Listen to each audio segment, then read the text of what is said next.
캐시우드 하면 또 AI를 빼놓을 수 없는데 근데 엔비디아는 아니라는 거죠. 엔비디아가 지금 AI 대장주인데 왜 아니라는 건지. 캐시우드는 닷컴 버블 때도 시스코가 왕인 줄 알았어. 경쟁업체들 들어오고 하니까 주저앉지 않았냐. 엔비디아 역시도 주저앉을 텐데 시클리컬하다는 게 리스크다.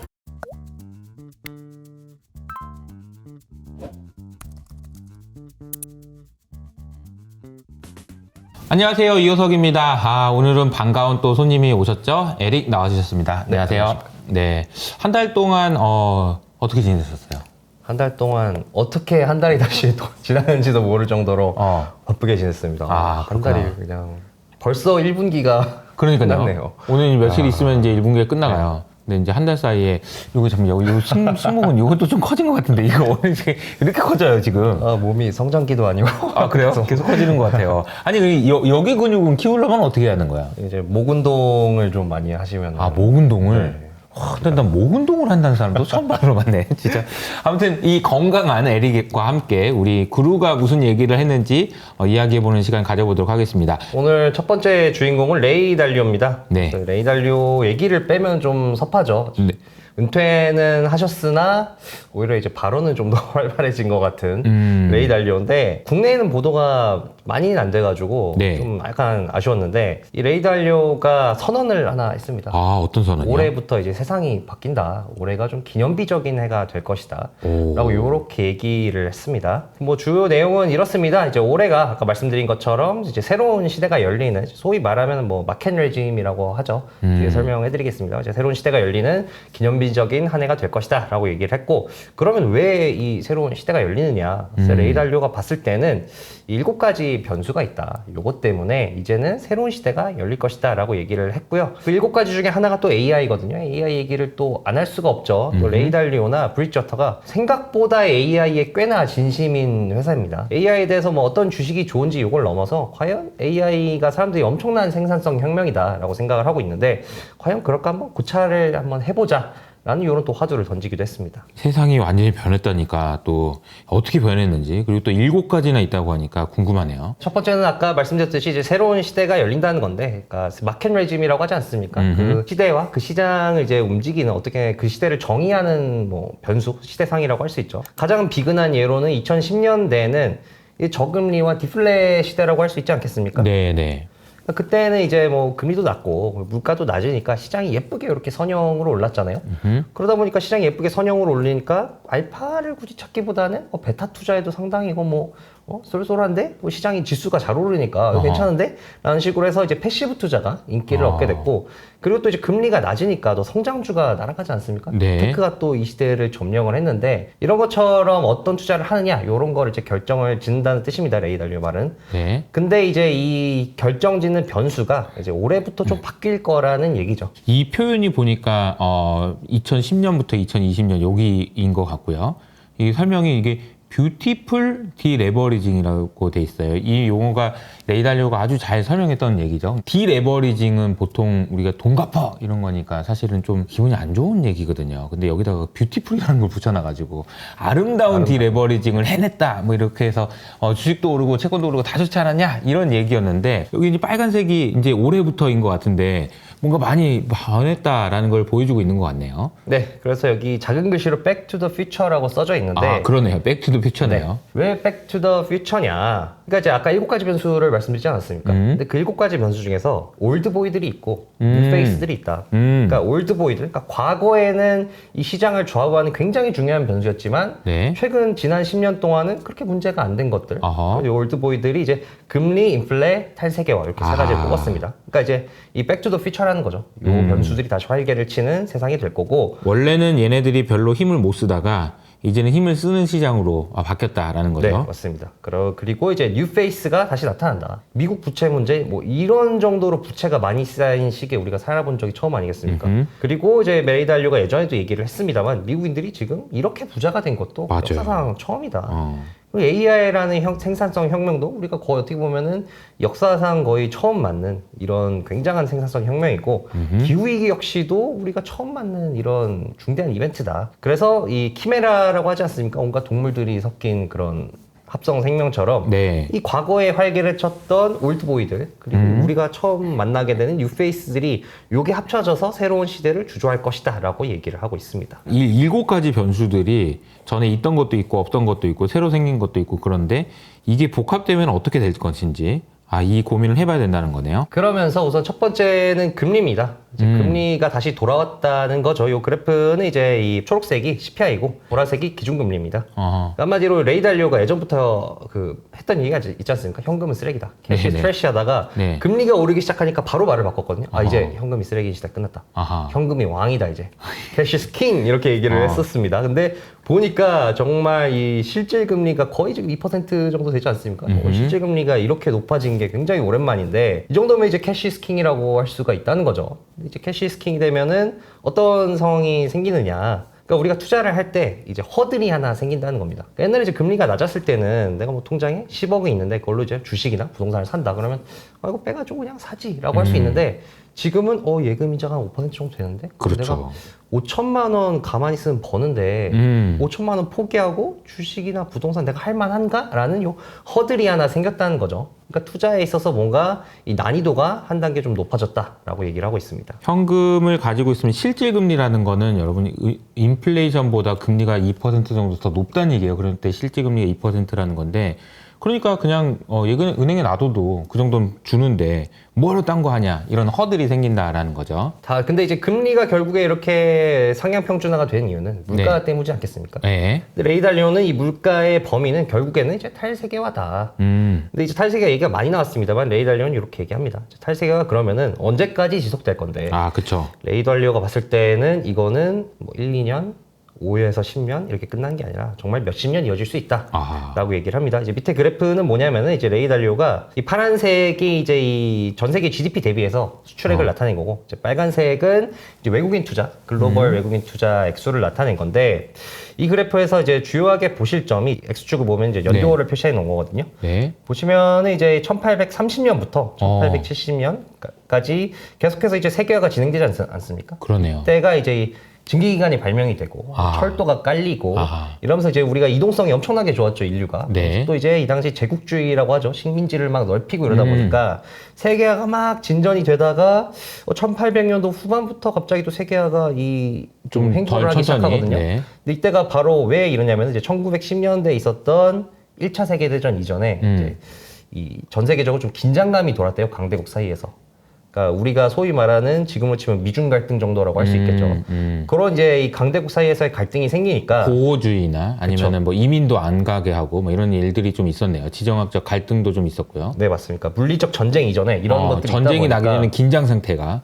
그러니까 무역이 당연히 이제 이 횡보를 하기 시작합니다. 세계화가. 그러다가 이제 전쟁이 빵하고 터지고 나서 1차 대전, 2차 대전 겪으면서 세계화가 오히려 퇴보를 하게 됩니다. 전쟁 났는데 무슨 세계화야 그렇죠. 이런 거죠. 서로 싸우고 있는데. 그렇죠. 그러다 이제 2차 대전이 끝나고 이제 미소의 양강 체제가 되면서 이제 어느 정도 세계 질서가 완전히 잡혀가면서 점점 세계화가 진전이 되기 시작을 했는데 보시면은 이 1800년도 후반에 세계화가 멈추기 시작한 지점으로 다시 돌아오기까지 한 1970년, 60년 돼야지 그 수준으로 다시 돌아왔거든요. 그러니까 거의 뭐 100년에 가까운 시간이 걸렸다는 거죠. 이 탈세계화에서 다시 세계화로 돌아서기까지는. 예전에 하워드 막스도 메모에서 이런 얘기를 했습니다. 이게 이 탈세계화와 세계화를 진자운동이 비유했거든요. 그러니까 진자가 지금까지는 이쪽으로 세계화 쪽 갔다가 탈세계화로 가는데 이게 돌아오기까지 굉장히 오래 걸릴 것이다. 그래서 레이 달리오 역시도 이 탈세계화가 굉장히 오래 지속이 되면서 당연히 물가가 상향 평준화가 되고 금리가 상당히 높아져서 캐시가 상당히 좋은 투자의 난이도가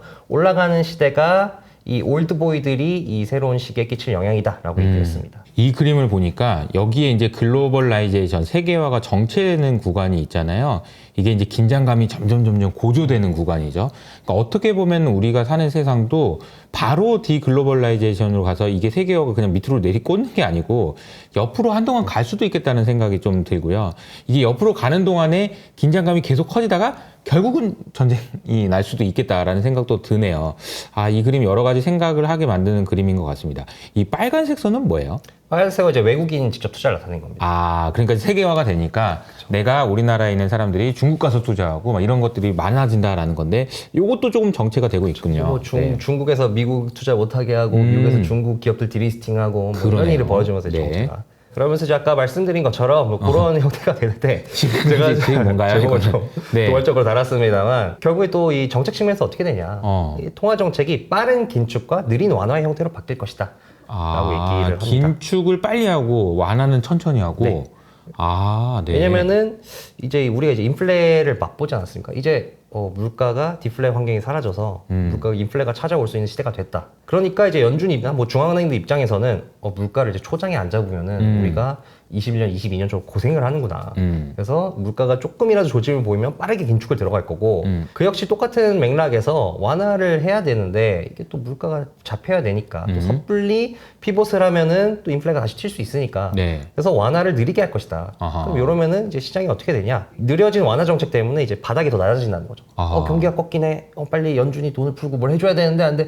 그 금리를 안 내리지? 하다 해서 바닥이 예전보다 더 높아지고 그리고 긴축은 빨리 해버리니까 물가 아직 많이 없는데 장 괜찮은데 하다가 긴축 빨리 들어가게 버리게 되면 또 빨리 금방 들어가면 꺾이니까. 또 금방 또 그러니까. 그렇죠. 네. 그래서 자산의 변동성이 상당히 커질 것이다 라고 이렇게 얘기하고 있습니다. 그렇군요. 긴축은 빨라지고 완화는 느려진다라는 거네요. 그래서 지금까지 주식 재밌으셨죠? 재미없을 겁니다. 이런 얘기네요. 네, 이제 많이 어려워질 겁니다. 어려워질 겁니다. 보시면 될 것 같습니다. 네. 그럼 이제 뉴페이스들도 봐야 되지 않겠습니까? 뉴페이스들은 이제 첫 번째 지금 부자가 정리한 된- 게 금리, 인플레 세계화인데 요거는 이제 과거에는 과거에서도 있었던 거고요. 지금부터는 이제 부자가 된 미국인 새로운 것들입니다. 그쵸. 이제 올해의 영웅이라고 제가 부제를 달았는데 레이 달리오가 이런 얘기를 했습니다. 레이 달리오가 침체가 올 것 같다라고 얘기를 하다가 이거 네. 바꾼 이유가 내가 침체가 올 줄 알았는데 미국인들이 너무 부자야. 그래서 원래 그러니까요. 침체가 오면 이제 가계가 약해지면서 이제 경기가 무너져야 되는데 네. 소비가 줄어들고 근데 이제 미국인들이 너무 부자다 보니까 이거 뭐 경기가 약해질 그런 기미를 안 보인다. 어허. 그래서 이건 이제 미국인들의 미국 가계 정부의 이 GDP 대비 부채를 나타낸 거거든요. 주목할 만한 점이 2020년대에 어떤 일이 일어났냐. 이제 원래는 코로나가 생겨서 경기 침체가 오고 이 가게들이 이 빚이 쌓이고 나약해져야 되는데 정부가 대신 몸빵을 썼다는 거죠. 야, 우리가 부채 내줄게. 우리가 이제 손실된 거 보전해줄게. 지원금 바로 꽂아줄게. 이렇게 하면서 이제 미국인이 부자가 돼서 침체를 막았다. 아하. 요게 이제 첫 번째 뉴페이스입니다. 자, 그러니까 이제 정부에서 빚을 냈다는 게 이제 빨간색이 올라간 게 그 그림이에요. 그래서 정부에서 빚을 내서 내가 몸빵해, 내가 대신 빌려줄게. 이렇게 하면서 이 돈을 자연스럽게 개인들이 부자가 되는데 써줬다라는 거고 이걸 제가 그 기억에 레이 달리오가 이렇게 표현했던 것 같아요. 부의 대전환이 일어나서 미국 정부에서 미국 개인들에게 돈이 엄청나게 이동했다라고 표현을 했고 실제로 저도 체크해 보니까 미국 개인들이 진짜 어마어마한 부자더라고요. 역사상 가장 부자가 그래서 돈이 얼마나 있는지 봤더니 가계들의 순자산이라고 하죠. 순자산. 그러니까 부채 빼고 순자산이 150조 달러예요. 150조 달러. 이게 150조 달러는 기억 잘 안 하다 아시죠? 마이크로소프트가 3조 달러가 됐었고요. 엔비디아가 엄청 올라서 2조 달러입니다. 근데 미국 개인들이 들고 있는 자산은 150조 달러예요.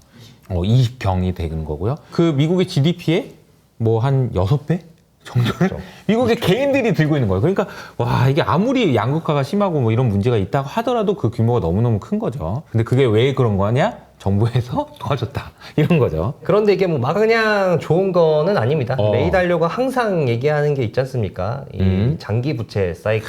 그렇죠. 결국에 부채가 쌓이다 보면은 우리가 부채를 감당 못하는 순간이 오는데 그럼 어떻게 되냐? 이제 디레버리징하는 순간이 온다. 그러니까 역사적으로 봤을 때는 이제 1930년대 대공황이 그런 장기 부채 사이클이 터지는 순간이었다. 이게 계속 지금 적자가 나고 있잖아요. 이 코로나 때는 한번 그럴 수 있다고 생각했지. 근데 뭐 계속 그러니까. 이게 적자가 날 수밖에 없다. 레이 달리오가 봤을 때는. 왜냐면은 뭐 사업적으로도 우리가 뭐 신재생 에너지 해야 된다고 하고 이 탈세계화 때문에 뭐 리쇼어링이니 온쇼어링이니 뭐 니오쇼어링 이런 것도 다 해야 되고 이러고 이제 인구 자체도 인구가 지금 고령화가 되니까 또 들어갈 돈이 많지 않습니까? 맞아요. 이러다 보니까 이제 쌓일 돈은 나갈 돈은 점점 많아지는데 그쵸. 거기다가 이제 레이 달리오가 이렇게 얘기를 하더라고요. 정부가 한번 이 코로나 때 재미를 봤다. 아하. 침체가 오고 무너졌어야 되는데 자기들이 이제 이 지원금을 가게에 꽂아서 미국인이 부자가 되니까 침체를 막았다는 거죠. 그럼 다음 침체 왔을 때 이걸 안 하겠느냐? 분명히 또 한다. 그렇게 되니까 이제 이 레이 달리오가 봤을 때는 부채가 점점 늘어날 수밖에 없다는 거죠. 쓸 돈은 진짜 많은 거예요. 앞으로 하겠다는 거 맞는 거죠. 그러니까 계획은 많아. 뭐 신재생도 해야 돼, 뭐 AI도 해야 돼, 뭣도 해야 돼. 그러니까 쓸 돈은 많은데 세금은 안 걷죠. 그러니까 빚은 계속 늘어나니까 이자 낼 돈이 또 많아. 막 이렇게 이제 악순환의 고리에 빠지면서 레이달리오도 이 부분을 상당히 걱정을 했던 것 같아요. 들으면서 생각이 들었던 거는 뭐라도 하겠다는 애가 있어서 다행인 거 아닌가 이런 생각도 좀 들고요. 그리고 이제 두 번째 뉴페이스죠. 이제 아, AI에 대해서 이제 이 엄청난 생산성 혁신을 가져다 주겠지만 과연 얼마나 가져다 줄까요? 그래서 고민을 해보자. 이건 제가 뒤에 또 말씀을 드리겠고 이 기후 위기에 대해서 굉장히 재밌는 얘기를 또 네, 하더라고요. 뭐라고 해요? 기후 위기 하면 ESG 투자, 이 투자의 기회가 사람들의 생각과는 다른 곳에 있을 것이다. 이렇게 얘기를 했습니다. 네, 우리가 이제 기후 위기를 얘기할 때 있어 1.5도씨를 강조하지 않습니까? 맞아요. 이 이상 올라가면 안 돼. 네. 뭐 IPCC 이번에 6차 보고서인가요? 저번에 나온 것도 그때 우리가 2025년까지 이 탄소 배출량 줄이지 않으면은 얼마 큰일 난다. 이제 30개월밖에 안 남았다. 네. 이 그래프 이제 탄소 배출량 추이를 나타낸 건데 이제 코로나 때 잠깐 줄었습니다만 다시 상승하고 있잖아요. 절대량이 계속 줄어야 되는데 레이달료가 봤을 때는 지금 뭐 화석연료보다 신재생에너지에 대해서 투자 많이 하고 있지만 내가 봤을 땐 이거 1.5도씨 달성하려면은 최소 지금보다 6배는 투자를 더 해야 된다. 그거는 힘들 것 같고 그래서 자기가 봤을 때는 1.5도씨를 넘어설 거다. 넘어설 거고 기후위기를 우리가 못 막는다. 아하. 그러면은 투자 관점에서 어떻게 되느냐. 네, 우리가 네, 지금까지는 이 기후위기 투자에 있어서 집중한 게 탄소 포집이라든지 탄소를 줄여서 기후위기를 막는 데 신경을 썼다면은 네. 이제는 우리가 뜨거워진 지구에 어떻게 적응하는데 여기 돈을 쓰게 될 것이다. 네. 마찬가지로 우리가 해수면이 늘어나면은 뭐 높아지면은 뭐 고지대로 간다든지 아니면 뭐 네덜란드처럼 댐을 사서 막는다든지 이제 건물을 지을 때도 제가 뭐 기후 관련 다큐를 보니까 이대로라면 한반도가 2100년인가요? 그때는 뭐 1년에 절반이 폭염이라고 하더라고요. 그러니까 그렇게 폭염이 잦아지면 건물 지을 때도 단열재를 많이 쓴다든지 햇빛을 차단하는 차광제를 많이 쓴다든지 좀 바뀌지 않겠습니까? 우리의 생활 양식들이. 그러니까 그런데 이제 투자의 기회가 열릴 것이다. 본인이 봤을 때는 기후위기 막는 것보다 뜨거워진 지구에 어떻게 적응하며 사느냐 여기서 투자의 기회가 열릴 것이다 라고 얘기를 했습니다. 씁쓸한 이야기네요. 저도 여러 번 말씀드리긴 했는데 기후 위기는 제가 생각해도 일단은 1.5도는 이미 넘어섰어요. 이코노미스지에서도 이건 끝났다라고 얘기를 하고 있고 이제 2도씨가 넘어가게 되면 정말 심각해지는데 이것도 사실 막기 어려워진 것 같다라는 게 지금 현재의 기술로는 만약에 우리가 지금 모르는 어떤 새로운 기술이 나와 막 그래서 설국열차처럼 막 뭘 해버려 이러면은 모르겠지만 사실상 지금 현재의 기술로는 어렵다라는 거를 인정해야 될 것 같고 그러니 레이달리오는 기후에 적응하려고 할 거다 이제 사람들은 저의 생각은 그 적응하려고 하는 것보다도 그 상황이 되면 엄청 많이 싸울 것 같아요. 살 곳이 없어지면 일단 저 땅이 탐나지 않을까요? 예를 들어 우리나라는 아니지만 뭐 다른 나라 입장에서 점점 살 곳이 없어지는 나라에 살고 있는 국민들이라면 저 땅이 좋아 보이는데? 이러면서 싸움이 나오지 않을까. 굉장히 좀 혼란스러운 상황이 될 것 같은데 레이달리오도 그런 얘기를 했다니 참 씁쓸하다라는 생각이 드네요. 그러면 이제 결국에 우리가 이제 올드보이들과 뉴페이스를 다 봤는데 이제 그렇다면 요것들이 다 조합돼서 어떤 시대가 펼쳐질 거냐. 아하. 한마디로 정의하자면 알파의 시대가 펼쳐질 거다라고 얘기를 했습니다. 그래서 요 도표는 레이달리오가 이제 앞으로 펼쳐질 세상과 지난 10년을 대비해서 나타낸 겁니다. 그러니까 지난 10년은 이렇게 캐시 리턴, 그러니까 현금의 수익률이 들고 있으면 손해지 였는데 이번에 아까 봤듯이 현금 들고 있어도 괜찮은데 이렇게 되니까 투자의 난이도가 좀 높아집니다. 그리고 시장이 베타 리턴, 그러니까 이제 지수가 예전만큼 예쁘게 우상향하지 않을 거라는 거죠. 네네. 예전에는 뭐 예쁘게 우상향하니까 뭐 지수 ETF 패시브 투자해도 수익 괜찮은데 그쵸. 근데 이번에는 이제 아까 말씀드렸듯이 이제 긴축은 빨라지고 완화 느려지고 하면서 변동성이 커지고 이러면 이제 요렇게 예쁘게는 못 오르잖아요. 그렇다 보니까 이제 알파에 대한 수요가 굉장히 늘어날 거다. 특히 뭐 AI나 아까 말씀드린 기후기 엄청난 투자의 기회지 않습니까? 네. 그러니까 이제 지수 투자보다 이런 데 좀 더 시선이 쏠릴 거라는 거죠. 그래서 앞으로는 이 알파의 기회 어떤 종목이 좋고 그 마켓도 지금 우리가 어떤 타이밍에 들어가야 되고 이런 알파 헌터들의 시대가 다시 돌아오지 않을까라고 레이달리오는 보고 있습니다. 알파가 과거 10년 동안에는 굳이 뭐 필요 없었다. 왜냐면 베타가 있으니까 그냥 시장에 투자해 그냥 이거였는데 이제는 더 많이 필요해진다라는 거고요. 이 더 많이 필요해졌기 때문에 사실은 알파를 찾기 위해서 투자 공부를 많이 해야 된다는 이야기이기도 해요. AI 제가 얘기를 하지 않았습니까? 레이달리오가 이제 AI에 대해서 고찰을 했는데 과연 어떻게 AI를 보고 있을까? 그래서 이거는 이제 많이 보도가 되는데 네. 레이달리오가 이제 엔비디아가 버블인지 아닌지 시장이 버블인지 아닌지에 대해서 평가를 했었습니다. 네. 그럼 결론만 말씀드리면은 이제 뭐 버블은 자기가 봤을 때 터졌다. 버블은 뭐 터졌다. 네. 이 2022년에 하락하지 않았습니까? 네, 그때 이제 네. 버블이 터진 거다. 아하. 레이달리오가 봤을 때 버블은 뭐 NFT, 메타버스 그때 20년, 21년에 핫했던 했던 그런 그쵸. 테마들 있지 않습니까? 이런 것들이 조금 이제 이 가라앉아서 터지면서 버블은 그때 다 터진 정리가 거고 됐다. 그 맥락에서 봤을 때 소위 말하는 이제 M7, 매그니피센트 7과 시장은 버블은 아니다 라고 아직은. 얘기를 했고요. 네. 그리고 이제 이 뒤에 말씀드리겠지만 AI 혁명이 과연 우리 희망대로 이어질 것인가에 대해서도 좀 얘기를 했습니다. 첫 번째로 뭐 이거 보도가 많이 됐습니다. 그래서 안 짚고 넘어가면 좀 아쉬우니까 네네네. 이 버블이 아닌지 어떻게 판단했느냐. 어. 요건 이제 레이 달리오가 그 항상 쓰는 6가지의 이 버블 측정 게이지가 있거든요. 요 질문을 1920년대 버블, 닷컴 버블, 금융위기 그리고 지금까지 특히 M7에 집중해서만 이렇게 해서 한번 본 겁니다. 전통적인 가치평가 척도로 봤을 때 얼마나 비싼가. 레이 달리오는 뭐 요거를 다 계량화하는 방법이 있어서 각각에 게이지를 나타냈거든요. 대해서. 네. 그건 이제 영업비밀이라서 잘 공개 못한다. 아하, 내 얘기를 했고, 하는데 네. 다 계산해봤으니까 그냥 믿어. 네, 이런 거네요. 결과만 이렇게 보여줬는데 오케이. 전통적인 가치평가 척도고 뭐 P 레시오도 있고 뭐 PS도 있고 그러죠. 그거 봤을 때는 전체 시장이 뭐 불안한 정도, 불안한 정도. 버블은 아니다. 음. M7도 불안한 정도.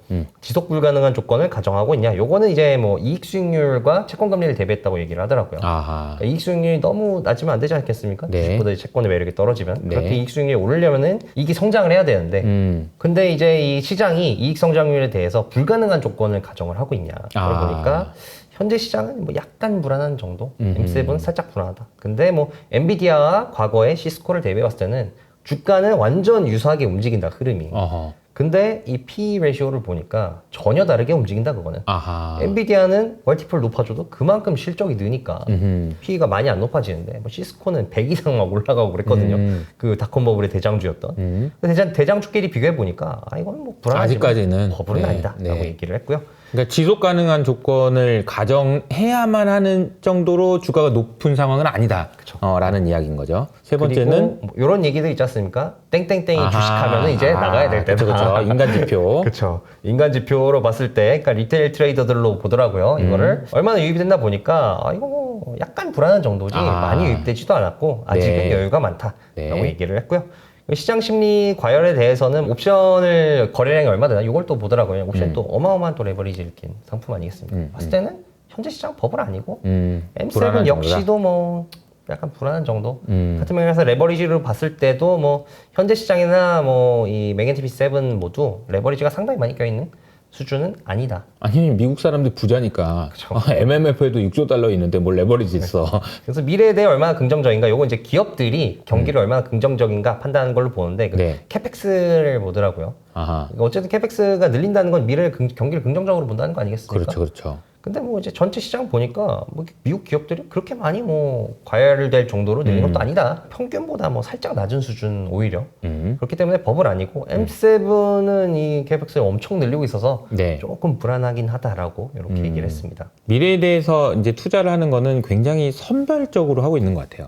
필요한 것만 딱딱딱딱 하는 그런 느낌이긴 합니다. 어쨌든 이 종합해 보면은 버블 아니다. 네. M7도 버블 아니다. 네, 그래서 이게 계량화한 점수인데 뭐 지금 50점대 후반대면 상당히 양호한 수준 아니겠습니까? 그러게요. 이게 지금 위로 올라가면 버블인 건데 버블 아니네요. 그러면 네, 상당히 양호한 수준이다. 2000년에도 버블이었고 2020년에도 코로나 당시였는데 버블이었다고 얘기했는데 지금은 요 정도 수준이니까 레이달리오가 얘기할 때는 버블은 아닌 것 같다라는 거네요. 그리고 마지막에 이제 AI의 미래에 대해서 또 얘기하지 않았습니까? 네네네. 그러니까 결국에는 이제 우리가 이 새로운 세계를 맞으려면 AI의 이제 생산성이 우리 기대만큼 과연 올라갈까라는 거를 얘기를 했는데 아까 말씀드렸듯이 이 브리지워터가 상당히 또 AI의 진심인 회사입니다. 월스트리트에서 AI 탑 전문가로 왼쪽에 있는 분이 브리지워터의 CIO거든요. 네. CIO와 그리고 브리지워터에서 AI 연구소를 아주 예전부터 만들어서 운영을 하고 있습니다. 그래서 그랬구나. 요 연구소의 이 리더를 이렇게 선정을 했습니다. CIO 같은 경우는 한 90년 말에 입사했을 때부터 AI와 금융을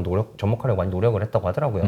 상당히 예전부터 많이 진심이었던 회사인데 그런 얘기를 합니다. 과연 우리가 생산성 혁명이 사람들 바램만큼 순탄하게 벌어질까? 브리지워터가 봤을 때는 조금 아닐 것 같다 라고 얘기를 했습니다. 그래서 이 그래프는 이제 우리가 이 에디슨과 이 테슬라가 경쟁을 하다 이제 이 송전 시스템이 확립이 되지 않습니까? 여기서 말하는 그 테슬라는 그 옛날에 그 옛날 테슬라죠. 네. 네.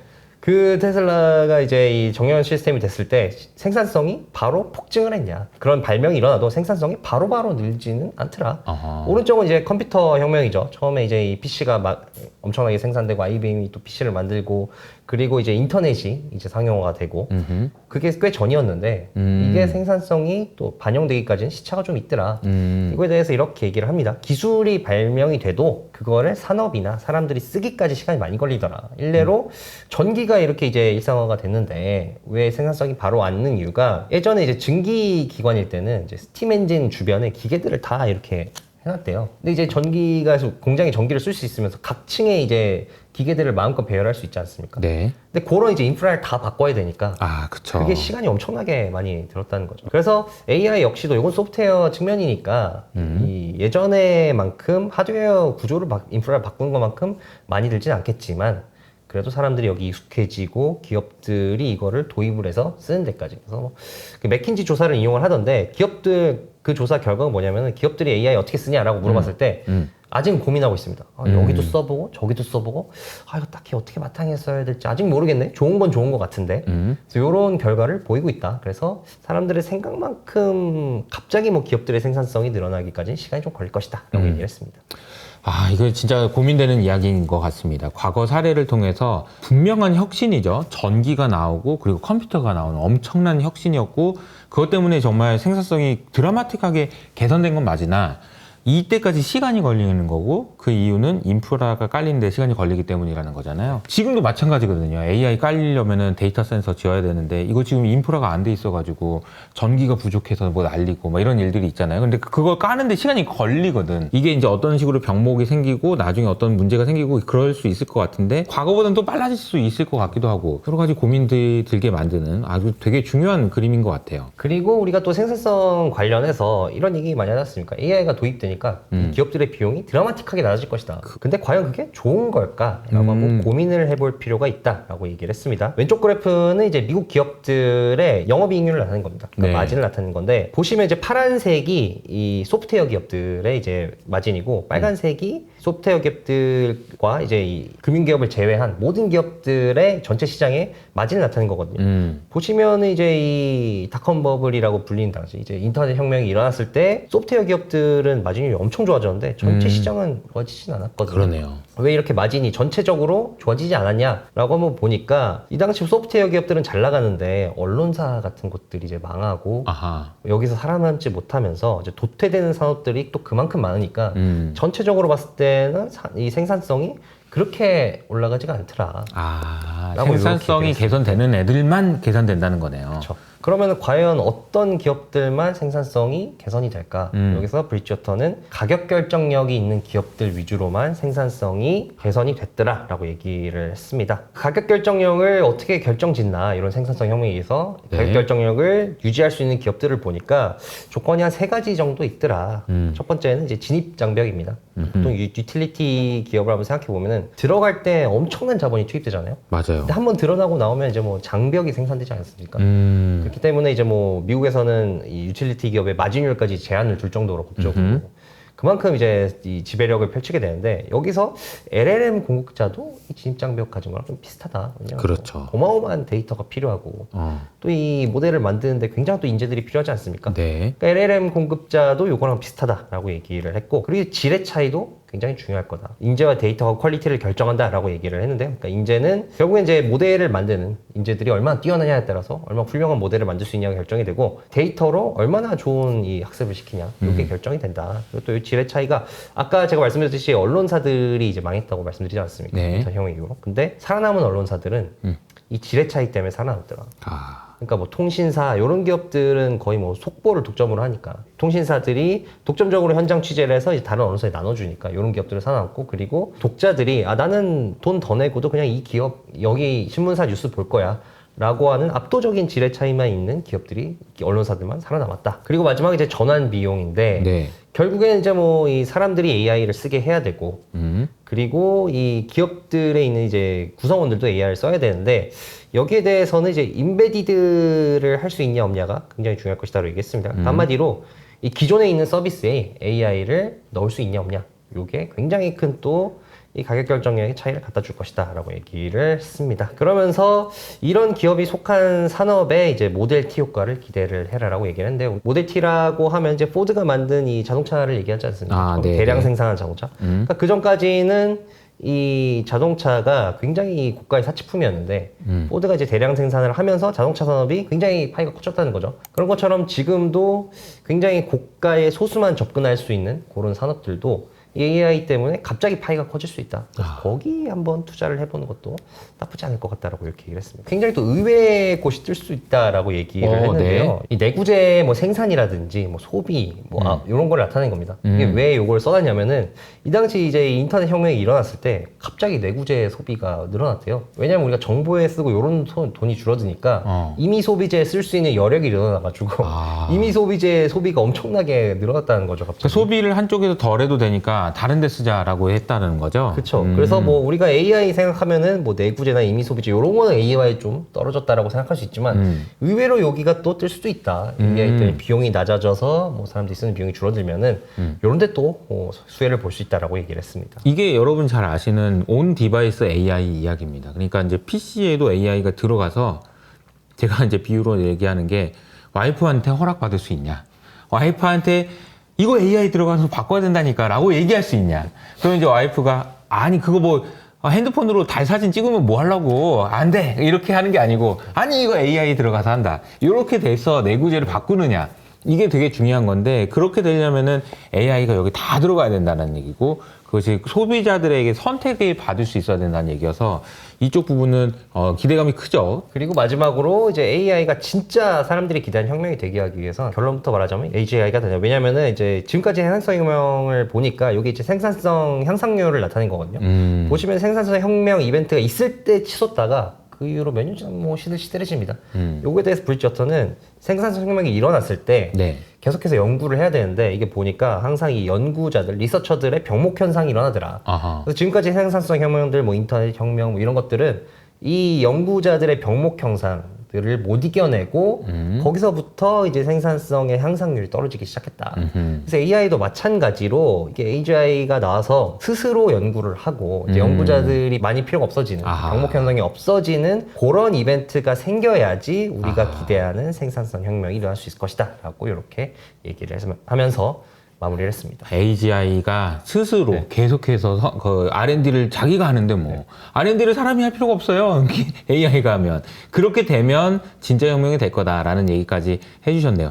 아 레이달료 형님, 너무 오늘 그 에릭을 통해서 저한테 얘기를 해주시는 것 같아서 너무 감사드리고요.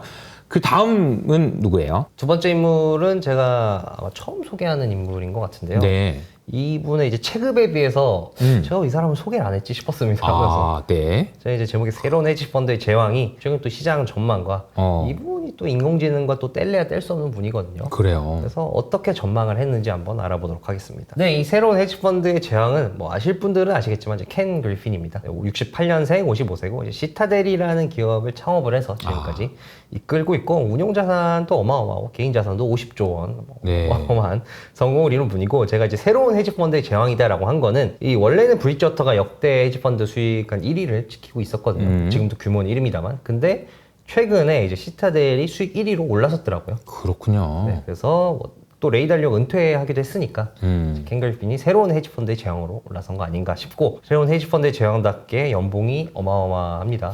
조대 연봉. 이게 무슨 이런 말은 또 처음 들어보네. 억대 연봉은 들어봤어도 조대 연봉이 뭡니까? 조대 연봉. 뒤에 공이 여러 개가 더 붙더라고요. 조대 연봉. 네. 네, 그리고 이제 이 정도로 투자 성공한 사람이면은 워런 버핏도 뭐 초등학교 때부터 투자했다 뭐 그러잖아요. 그래서 이분도 그럴 것 같았는데 알고 보니까 실리콘밸리 기업가 같은 삶을 살았더라고요. 그러니까 이 68년생이면은 이제 빌 게이츠라든지 스티브 잡스보다 약간 뒷세대거든요. 그러니까 그때 당시 이제 이 PC가 흥하던 시기에 프로그래밍에 빠져가지고 고등학교 때 교육용 소프트웨어를 만들어서 엑시트하고 이랬을 정도로 상당히 실리콘밸리 기업가의 길로 가는 듯 하다가 이제 대학 가서 옵션 맛을 봐버려가지고 홈쇼핑이 굉장히 또 과대평가됐다 이런 얘기 듣고 풋옵션을 샀대요. 수익을 봐가지고 여기 이제 맛이 들려서 돈 맛을 봤구나. 그렇죠. 이제 투자의 길로 이렇게 걸어갔다고 합니다. 근데 이제 돈 맛을 보는 건 좋은데 하여튼 뭐 재산이 50조가 돼가지고 진짜 재산이 고등학교 아니 저기 뭐야 대학교 때 돈 막 버는 사람 많거든요. 근데 모두가 다 그런 거 되는 건 아니지만 재산이 50조고 조대 연봉이라고 그러니 좀 부럽네요. 그런데 이제 제가 프로그래머의 길을 걸었다고 말씀드리지 않았습니까? 그러니까 이제 이분이 퀀트의 아버지라고 하는 에드워드 소프의 책을 읽더니 내가 이거 코딩도 좀 하는데 투자도 관심입니다. 이거 두 개를 합칠 수가 있네? 라고 하면서 이제 퀀트의 길을 이제 가기 시작했고 제가 마지막에 HFT의 제왕이라고 말씀드렸는데 이제 시타델이 이 퀀트 트레이딩을 많이 하거든요. 그중에서 이제 하이 프리퀀시 트레이딩이라고 하죠. 극초단타 트레이딩. 같이 뭐 그 선물이 먼저 움직이고 현물이 아직 안 움직였을 때 그거를 밀리세컨드 단위로 수백만 분의 1초 단위로 먼저 딱 치고 막 3년물 금리 올랐는데 5년물 아직 안 올랐네. 얼른 가서 치고 그래서 막 그 속도 경쟁이 어마어마하게 치열하게 하잖아요 월가에서는. 그래서 거기서 이제 승자 자리에 올려서 HFT의 또 제왕이라고 불리고 있습니다. 그렇군요. 시타델의 CEO 켄 그리핀에 대한 이야기입니다. 처음 들어봐서 더 기대가 돼요. 조대 연봉이라고 제가 말씀드렸는데 작년 연봉이 공개가 됐거든요. 탑10 연봉이 3조 4천억을 받으셨더라고요. 3조요? 네네. 잠깐만. 3조 4천억의 연봉이라고요? 네. 그러니까 물론 이제 이 월급처럼 그런 순수 월급 아니다. 본인이 이제 자기 헤지펀드에 지분도 있으니까 거기서 나온 수익에 그리고 또 이제 헤지펀드 매니저들은 초과 수익을 내면 성과보수를 받잖아요. 받으니까. 그 성과보수 합쳐서 이제 3조 4천억을 받았는데 뒤에 우술이라도 좀 어떻게 떼주시면 우술이라도 그렇구나. 너무 PD분의 지금 함소리가 지금 이어지고 있어요. 지난번에 설명할 때 비레크만도 이거 조가 될 뻔했다 그런 얘기 했었잖아요. 쉽게 못 됐는데. 근데 캥그리핀 3.4조 계속 해야 됩니까 이거? 그래서 오늘 어떤 얘기를 했느냐, 엉뚱한 얘기는 아닌가요? 어쨌든 이런 얘기를 하더라고요. 금리 인하 기대를 사람들이 하잖아요. 그 기대가 오히려 금리 인하를 늦출 거다. 이건 또 무슨 말인가요? 금리 인하를 기대하면 금리 인하를 늦춰준다. 그리고 또 요즘 시장에 대해서 어떻게 생각하냐 물으니까 시장이 좀 양분화된 것 같다. 어떻게 양분화되는지 뒤에서 말씀드리겠습니다. 그래서 어디 베팅할 것인가 좀 고민을 해봐야 된다라고 얘기를 했고요. 그리고 이제 본인이 주목하는 두 가지 리스크가 있다. 시장은 언급을 안 하는데 나는 좀 이렇게 중요하게 생각하는 리스크가 두 가지가 있다라고 얘기를 했고 이제 퀀트 고인물이다 보니까 AI, 머신러닝과 떼놓을 수가 없거든요. 또 요거에 대해서도 이제 본인의 뷰를 밝혔습니다. 네, 우선 물가에 대해서는 이렇게 얘기를 했습니다. 이제 요 도표 이제 CPI인데요. CPI 보면서 뭐 이런 거 이제 보지 마. 안 중요하다. 그러니까 도추적으로는 우리가 이제 항상 이 CPI 물가 발표 나오면 PC도 그렇고 뭐 예상치 대비 뭐 0.1% 높게 나왔으니 낮게 이런 거 이제 안 중요하다. 0.1% 높게 나오든지 낮게 나오든지 이런 거 이제 신경 쓰지 마라. 저번에 뭐 CPI가 0.1%뭐 높게 올라와서 뭐 시장이 쇼크를 받았습니다. 이런 거 다 필요 없다. 중요한 건 추세다. 지금 이제 물가가 자기가 봤을 때는 2%로 못 갈 것 같은데 그래도 3%에서 안정화되는 추세를 보이고 있고 시장도 이거를 나름 받아들이고 있는 것 같다.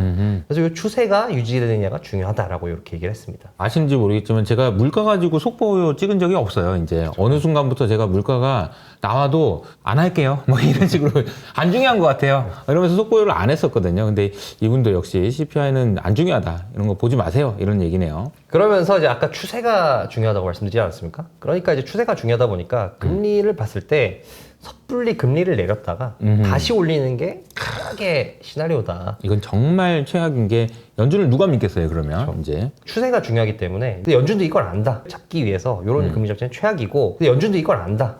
그래서 연준이 시장봉의 생각보다 금리를 늦게 내릴 거라는 거죠. 연준도 이게 이렇게 추세를 뒤집히면 안 되니까 금리를 내렸다가. 그리고 연준이 또 금리를 늦게 내린 이유는 연준이 생각보다 약자이기 때문이다라고 얘기를 했습니다. 그래서 우리가 좀 이해가 안 되잖아요. 네, 연준은 엄청 많이 보고 있는데 파월이 뭐 주식시장 들었다 놨다 하고 막 그렇게 생각을 하는데 그렇죠. 근데 캠 그리핀은 인플레 앞에서 연준은 약자다. 왜냐면은 지금 이 인플레를 부추긴 요소를 봐라. 탈세계화 그리고 미국 정부에 쌓여가는 부채. 탈세계와 이제 세계 질서의 변화와 미국 정부 이제 미국이란 거대한 나라가 점점 나이가 들어가고 쓸 돈이 많아지고 이런 거에 대해서 고작 이제 인플레를 잡을 수 있는 수단은 금리밖에 없는데 금리로 탈세계화랑 부채랑 싸워야 되는데 어떻게 잡아? 이게 게임이 되냐?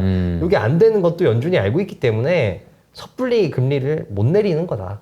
완전히 잡혀야. 그러니까 심지어 깊은 침체가 오더라도 차라리 인플레를 잡는 수순으로 갈 거다. 자기도 그렇게 가야 된다고 보고 그러면서 이제 앞서 말씀드린 것처럼 이제 금리 인하 기대가 금리 인하를 늦춘다라고 제가 말씀드렸는데 그러니까 시장이 조기 금리 인하 기대, 그러니까 연준이 생각하는 것보다 더 많은 더 빠른 금리 인하를 기대를 하니까 이미 시장이 지금 떠버렸잖아요. 맞아요. 그 기대감 때문에. 그렇게 금융시장이 완화가 되면은 긴축 효과가 상쇄가 된다는 거죠. 연준이 바라는. 그렇게 되면은 연준이 이 긴축을 오히려 더 길게 가져갈 수밖에 없다. 그렇기 때문에 시장의 금리 인하 기대가 어쩌면은 실제 금리 인하를 좀 늦춘 효과가 있을 수도 있다라고 얘기를 했습니다. 시장의 금리 인하 때문에 지금 뭐 S&P 사상 최고치, 비트코인 사상 최고치, 금리 낮아. 이런 상황에서 또 금리를 내려야 되는 상황이라서 파월의 고민이 굉장히 많아질 것 같다라는 생각이 들고 딱 이 질문이 이번 FOMC 회의 때 있었어요. 금융시장이 너무 완화된 것 같은데 괜찮나요? 이렇게 질문하니까 파월이 뭐라고? 잘 못 들었는데?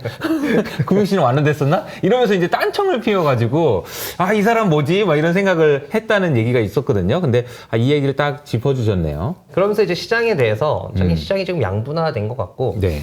어디 베팅해야 되는지 생각을 해봐야 된다라고 얘기를 했는데, 그러니까 한쪽은 이 인공지능에 열광하는 M7으로 대표되는 시장이 있고, 네. 그러니까 다른 시장들을 보면은 그 열광과는 다르게 뭐 실적이라든지 멀티플이라든지 이런 것들이 역사적인 평균치다. 그냥 평균이다. 이 첨부한 도표는 이제 이 각 산업별 이제 포워드 PE, 그러니까 앞으로의 이제 벌돈을 예상해서 한 PE와 이제 지난 5년 평균 PE, 지난 10년 평균 PE를 나타낸 거거든요. 근데 제가 이제 빨간색으로 표시해 놓은 이제 섹터들이 네. 지난 한 5년, 10년 평균과 비슷하거나 오히려 그거보다 더 낮은 섹터들을 표시해 놓은 겁니다. 그러니까 오히려 한 5개, 뭐 좀 더 보면 6개 정도의 섹터가 그럼 역사적인 평균치 비슷한 정도다. 수준이거든요. 그래서 켄 걸핀이 이렇게 얘기를 하더라고요. 조금 리스크를 지고 내가 AI 혁명에 투자를 할 건지 아니면은 지금 멀티플 보면은 이 정도면은 리스크가 상대적으로 덜하다고 볼 수 있다. 리스크가 역사적인 평균 수준이니까 요거를 보고 이제 리스크를 덜 주고 여기 베팅해야 될 것인지 좀 고민을 해봐야 된다. 근데 나는 헤지펀드라서 둘 다 잘하고 있다. 이렇게 난 잘해. 야, 난 조대 연봉이야. 내가 알아서 잘한다고. 뭐 이런 얘기네요. 그러면서 이제 AI 주식에 대해서 얘기를 했는데 네. 물어보더라고요. AI 요즘 그럼 뜨거운데 어디가 제일 좋을 거라고 봅니까? M7 중에서 켄 걸핀은 엔비디아가 최고야. 아하. 내가 아무리 봐도 엔비디아가 최고다. 사람들이 이제 엔비디아가 처음에 뜨다가 나중에는 이제 소프트웨어 하는 뭐 구글이나 마이크로소프트 이런 친구들이 뜰 거라고 하는데 내가 보니까 이제 이 LLM이 생각보다 경제적 혜자가 높지 않더라라고 얘기를 했습니다. 요 이제 이 그림은 그 오픈 AI에서 나와가지고 이제 엔트로픽이라는 좀 회사를 만들었거든요. 오픈 AI 전 멤버들이 클라우드라는 LLM을 만들었습니다. 평가가 나쁘지 않습니다. 어떤 면에선 챗GPT보다 낫다는 평가를 들을 정도로 상당히 괜찮은 퍼포먼스를 보여주고 있다고 하는데 이런 거 보니까 이거 LLM이 경제적 혜자 있는 거 맞나? 아하. 또 이렇게 여러 개 생기는 거 아니야? 근데 엔비디아는 다르다. 엔비디아는 경제적 혜자가 많이 봤을 때 있는 것 같다. 아하. AMD나 인텔이 못 쫓아올 것 같아. 아하. 또 이번에 GTC에서 또 상당한 또 한번 또 보여주지 않았습니까? 점프했죠. 네. 그렇죠. 그렇기 때문에 엔비디아는 자기가 봤을 때 AI 중에서 엔비디아가 최고다. 이렇게 얘기를 했습니다. 그러니까 지금 LLM이 할만하다, 경제적 혜자가 없다라는 얘기는 어떤 얘기냐면 나도 LLM 할 거야 라고 하는 애들이 많아지는데 이 친구들은 반드시 엔비디아 가서 나 GPU 줘 라고 할 수밖에 없기 때문에 줄을 서시오 라고 된다는 거죠. 그래서 엔비디아의 혜자는 계속될 것 같다라는 이야기인 것 같습니다. 이제 본인이 이제 주목한 리스크 두 가지를 얘기를 했는데 첫 번째는 지역은행입니다. 그러니까 보도가 많이 안 되긴 했습니다만 지난달, 지지난달에 또 지역은행 사태가 하나 터졌거든요. 네, 뉴욕 커뮤니티 뱅커프라고 이제 지역은행 하나다가 또 문제가 생겨가지고 이제 상업용 부동산 대출과 관련해서 또 긴급하게 자금이 또 투입됐습니다. 켄 걸핀도 여기 이 자금 투입에 좀 참여하기도 했고요. 자기가 봤을 때는 여기 참여해 보니까 지역은행들의 이 산업용 부동산 폐해가 생각보다 크더라. 몇 년 동안 이 지역은행 사태가 주기적으로 터질 것이다. 아하. 그리고 이 또 BTFP 이제 실리콘은행, 밸리은행 사태 터졌을 때 연준이 또 구제금융을 하기 위해서 만든 그 프로그램이 네. 또 곧 종료가 된대요. 됐어요. 네. 네. 3월 달에 종료가 네. 됐습니다. 네. 그래서 이거 종료되면은 더 자주 터지지 않겠느냐. 시장은 여기 그렇게 그다 신경을 안 쓰고 있는 것 같다. 그래서 이게 좀 리스크라고 본다라고 얘기했습니다. 상업용 부동산을 이제 알면 알수록 너무너무 심각해서 그냥 안 보고 싶어. 그거 터진다고 생각하면 너무 끔찍하니까 그냥 안 보고 싶어. 이런 생각인 것 같아요. 시장의 생각이. 무시하는 건 아니고요. 알아요. 다 어려운지. 근데 터져. 너 생각도 하기 싫어. 뭐 이런 정도의 느낌 아닌가. 계속 은행 망하고 있죠. 두 번째는 이제 미국 신용등급 강등을 뽑았습니다. 작년에 또 굉장한 이 화제 아니었습니까? 맞아요. 근데 뭐 잠깐 바람 불다 지나갔다 요거죠. 신용등급 강등됐는데 뭐 예년 예산 뭐 내년도 목표하고는 보니까 거의 뭐 2년간 20%를 증액을 하는 7조 달러로 예산을 이게 말이 되냐 난 이해가 안 된다. 그래서 미국이랑 사이 안 좋은 나라들에서 이런 것 때문에 결국에 국채 던지기 시작하면은 이거 이제 답이 없는 것 같다라고 얘기를 했는데 이런 거에 대한 또 반론이죠. 결국에는 미국밖에 답이 없는 거 아니야. 그쵸. 그래서 그 부채 한도 상향 요 이슈 때도 생각을 해보시면은 그때 서베이를 했었거든요. 네. 부채 한도 통과 안 돼서 큰일 나면은 어떤 자산을 사겠습니까? 1위가 금이고 2위가 미국 채권. 아니 부채 한도가 문제가 돼서 미국이 디폴트가 난다는데 그래도 난 미국한테 빌려줄 거야라는 거잖아요. 오히려 싸게 살 수 있는 기회 아니야? 오히려 더 좋아 그쵸. 이러면서. 그런 반응을 보였다는 거죠. 왜냐면은 뭐 지금 경기 봐도 미국은 침체 안 맞을 것 같고 잘 나가고. 그러니까요. 오히려 다른 나라들이 지금 힘든데.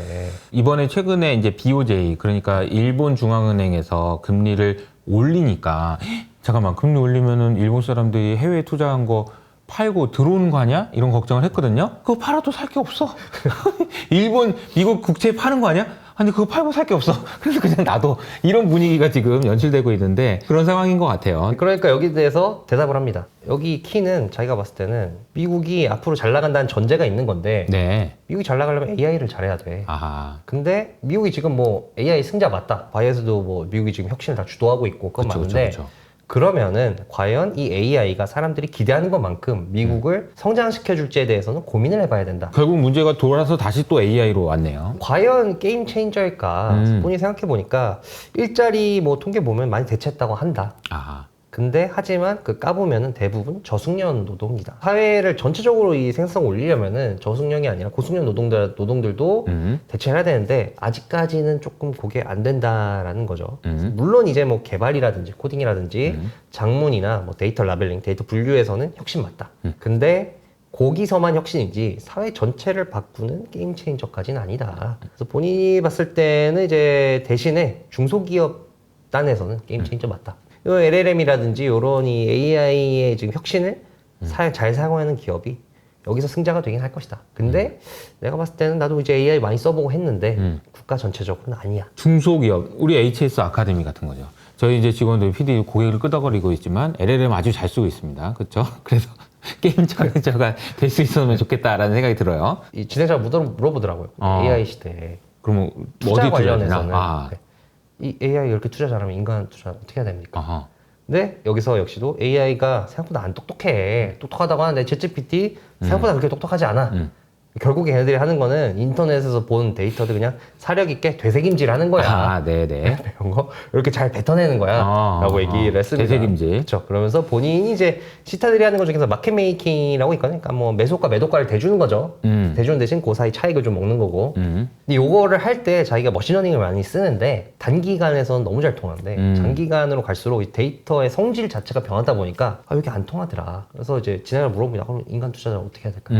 그러니까 인간 투자자는 어떤 제품이 소비자에게 사랑받아서 경제적 계좌 만들지에 대해서 거기 고민하는 거에 집중해야지 앞으로 손으로 매매하는 사람들 인간 투자자들이 거기서 좀 엣지를 갖고 승리할 수 있을 것이다 라고 얘기를 했습니다. 경제적 해자에 대한 고민을 이야기해 주셨습니다. 그래서 이제 요 인터뷰에서 제가 제일 인상 깊었던 거는 마지막 파트였거든요. 인간은 네. 도대체 뭘 할 수 있죠? 이 AI의 시대에 네네네. 배트맨 초능력도 없는 우리는 뭘 할 수 있죠? 우리 쓸모가 없다. 팝콘이나 가져와라. 이거 이제 뭐 슈퍼맨 날아다니고 뭐 그러는데 배트맨은 네. 총력은 없잖아요. 네. 그러니까 뭐야 우린 뭐 쓸모가 없다라는 뭐 이런 웃긴 짤인데 저도 뭐 이 회사에 지금 뉴로퓨전에 조인한 이유도 과연 이 AI 시대에 인간이 뭘 할 수 있을까 제가 예전부터 많이 고민하던 거였거든요. 그래서 기다리 네. 와서 조인하게 됐는데 켄 그리핀의 이런 질문에 대해서 최근 또 구루들이 비슷한 힌트들을 막 던져줬습니다. 뭐라고요? 이 하워드 막스 론바론 비레크먼 제가 저번에 비레크먼도 언급하지 않았어요. 네. 하워드 막스 같은 경우는 또 이런 얘기를 했어요. AI가 인간 투자자를 절대 대체할 수 없는 이유 중에 하나가 AI는 앞에 5명의 CEO가 있으면 그 중에 누가 스티브 잡스나 제프 베조스가 될지 가리지가 못한다. 인간은 할 수 있다. 그리고 이 또 영원한 긍정 할아버지, 월가의 호호 할아버지 론바론 아니겠습니까? 론바론이 또 이제 이 본인 회사 컨퍼런스를 제출하면서 우리도 AI 쓴다. 근데 우리의 AI는 Artificial Intelligence가 아니라 Actual Intelligence다. 그러니까 실제 지식 이게 뭐냐면은 이제 이분 투자를 할 때 뭐 재무제표도 보고 다 하지만 제일 중요하게 보는 게 사람이거든요. 그러니까 팀이랑 사람을 많이 본다. 이 기업에 왜 투자했어요? 나는 이 팀과 이 지금 대표가 굉장히 좋은 사람이고 이런 사람이면은 뭐 아이템이 어떻든 분명히 성공할 수 있을 거야 라고 하면서 이런 걸 굉장히 강조를 하거든요. 그리고 빌 에이크먼도 이 자기가 같이 투자할 때 10K, 10Q 인터넷에 널린 것들 볼 수 있는 거 문서들 그리고 뭐 유튜브나 팟캐스트 이런 거 보거나 이 공부하고 투자하는 거야 라고 얘기를 합니다. AI는 못하고 사람이 할 수 있는 게 적은 데이터를 통해서 이제 추론하는 능력 아니겠습니까? 그러니까 AI는 결국 이제 귀납을 잘하는 거죠. 많은 데이터를 가져와서 그 데이터에 이제 공통점, 패턴을 찾아내는 거고 근데 데이터가 적은 거는 AI가 잘 못하잖아요. 근데 인간은 제가 저번에 이제 연역적 추론에 빗대서 말씀드렸습니다만 인간은 데이터가 적더라도 우리가 추론을 할 수가 있습니다. 뭐 귀납적 방법도 쓰고 연역도 쓰고 다 섞어 쓰면서 추론하는데 그 추론이 저는 어떻게 보면 이제 내러티브를 그려내는 거라고 생각하거든요. 왜냐면 이제 비트코인 같은 경우는 우리가 처음 보는 그런 자산이잖아요. 그쵸. 근데 그거에 대해서 이게 뭐 대체 통화 같은 걸로도 비유를 하다가 비트코인 자체 특성으로 어떻게 앞으로 미래가 그럴지 우리가 내러티브를 그리면서 상상하기도 하고 이러면서 투자를 하는데 그것과 관련해서 제가 이 구루 컨텐츠를 효율적으로 소비하는 법을 말씀드리고 싶습니다. 그래서 이건 뭘까요? 구루 컨텐츠를 효율적으로 어떻게 하면 소비할 수 있느냐? 네, 그래서 제가 구루 컨텐츠를 지금까지 많이 하고 앞으로도 할 예정입니다만 개인 중점적으로 두는 게 이제 내러티브를 좀 중요시하거든요. 내러티브, 네. 뭐 숫자가 워런 버핏이 아니고 이거 중요하다 그랬다. 요거 산다 그랬다. 요게 아니라 워런 버핏이 여기까지 가 일까지 어떻게 생각을 했을까? 그쵸. 그거를 추론하는 과정을 제가 최대한 많이 보여드리려고 하는데 이게 이 앞서 말씀드렸듯이 인간이 AI보다 잘할 수 있는 부분 아니겠습니까? 내러티브를 그려내는 거. 이 한자는 이제 수팔이라고 무도에서 중요한 단어 중에 하나입니다. 무슨 뜻이에요? 그러니까 그러니까 자기가 배운 거 있지 않습니까? 복싱 지금 뭐 처음 가서 스텝을 배우고 잽을 배우고 원투를 배우고 그 배운 거를 그냥 계속 반복하는 거야. 몸에 익을 때까지. 눈 감고도 하고 자다가도 일어나서 할 때까지. 그러다 이제 깨버려야 됩니다. 배운 거를 다 잊고 잊어버려야 됩니다. 그 다음에 마지막에 자기만의 길을 가야 됩니다. 거인의 어깨라고 하지 않습니까? 네. 제가 이제 내러티브를, 그러니까 거인의 어깨까지 가는 길을 보여드리면 거기까지 열심히 올라가시고 그 사람들이 뭐 시장에서 몇십 년 동안 대단한 성공을 이루고 생존한 사람들 아니겠습니까? 그래서 그 거인의 어깨에 올라가서 뛰어내리셔야 됩니다. 자기의 길을 가셔야 됩니다. 그렇게 보시면은 제가 하는 컨텐츠들을 조금 더 이 투자에 도움이 되게 볼 수 있지 않을까라는 말씀을 드리고 싶었습니다. 야, 이게 너무 멋있는 말씀을 해주시네요. 이제 배우고 그것이 정말 몸에 익힐 때까지 열심히 학습한 다음에 뛰어내려라. 그걸 격파할 수 있을 정도가 돼야 된다. 너무 좋은 말인 것 같습니다. 오늘 그 AI에 대한 이야기를 계속하고 있는데 역설적으로 중요한 거는 사람이다라는 생각이 드네요. 사람만 할 수 있는 거고 그리고 그 사람이 어떤 사람인지를 알아내는 것이 결국 투자에서도 가장 중요하고 또 반대로 생각해보면 이 영상을 보고 계시는 여러분은 어떤 사람이 되고 싶은지에 대해서도 질문을 한번 던져보시는 것도 좋을 것 같다라는 생각이 듭니다. 마지막은 이 코로나 때 이후로 저희에게 너무 친숙한 인물이죠. 과연 누가 비트코인 1억 간다 했을까? 네. 바로 캐시우드입니다. 캐시우드 뭐 너무 유명해서 많은 분들이 아시겠지만 또 의외에 안 알려진 사실들이 있거든요. 뭐예요? 이분이 자꾸 성장주 기술 얘기해서 엔지니어 출신인가? 라고 생각을 하는데 원래 이코노미스트 출신입니다. 그리고 원래 이제 1세대 여성 이코노미스트 출신인데 업력이 어마어마합니다. 80년대부터 데뷔를 해서 지금까지 이제 일을 하고 있는 분이고 한국 나이로는 이제 70세가 거의 되신. 아니, 그러니까 이제 뭐 캐시우드가 이렇게 나이가 70세가 가까울 정도라고는 생각도 못 했고요. 특히나 이게 젊었을 때 사진을 보니까 엄청난 미인이셨네요. 해외에서도 화제가 됐습니다. 젊었을 때 사진이 공개가 됐을 때 네. 이렇게 미인이었냐. 그러니까요. 화제가 됐고 이제 80년대 스타 이코노미스트라고 제가 써놨는데 이때 당시에 이제 80년대 초반에 볼커가 인플레 때려잡으려고 금리를 뭐 거의 20% 가까이 올지 않습니까? 네네네. 근데 이때 당시에 컨센서스가 금리가 더 올라간다였대요. 인플레가 아직 안 잡혀서 금리를 더 올릴 거야 여기서. 근데 캐시우드가 아니야. 인플레 잡혔어. 이제 금리 내려간다. 근데 이 당시 캐시우드가 거의 뭐 파릇파릇한 신인이었다고 합니다. 네. 그런 걸 주장하는 사람도 뭐 기라성 같은 이코노미스트들이었고 근데 결국에 캐시우드가 맞추지 않았습니까? 그래서 캐시우드가 일약 스타덤에 올랐다라고 합니다. 캐시우드는 일반적으로 그러니까 얘기를 하는 걸 보면은 디플레이션에 대해서 훨씬 더 관심을 많이 가지고 있는 분인 것 같은데 그때도 그랬군요. 네. 그러니까 이제 그때 맞춘 경험이 있어가지고 디플레이 이런 거 아닌가, 인플레 별거 아니야라고 이야기하는 거 아닌가라는 생각도 드는데 오늘은 어떤 얘기를 좀 해볼까요? 오늘 주제는 이렇습니다. 이제 비트코인이 결국에는 캐시우드가 몇 년 전부터 1억 간다고 했는데 네, 진짜 같네요. 가지 않았습니까? 네. 그럼 이제 비트코인이 어디까지 갈까? 아, 강남 아파트 한 채까지는 갈 거다. 강남 단체는 아니 강남 아파트도 오를 텐데. 네, 여기까지 여기까지 이렇게 간다. 네. 얘기를 했습니다. 물론 이제 이 40년 짬밥이니까 그냥 오른다고는 안 하고 네네네. 이제 뭐 근거를 대기는 합니다. 네네. 근거에 대해서 오늘 설명을 드릴 것 같고요. 그리고 또 해제한 게 또 하나 있습니다. 노동시장이 또 최근 약해진다 얘기가 나오지 않았습니까? 아, 계속 뭐 네네. 비농업 고용지수 발표된 거 하향 조정하고 이러는데 캐시우드도 한 몇 년 전부터 팔아. 내가 노동시장 센 거 아니다. 약해진다고 해제? 라고 하면서 노동시장이 앞으로 약해질 이유에 대해서도 얘기를 했고요. 그리고 요즘 또 아까도 계속 말씀드렸습니다. 인플레이션 고착된다. 뭐 연준도 인정하고 다 인정할 거다라고 했는데 캐시우드는 아니야.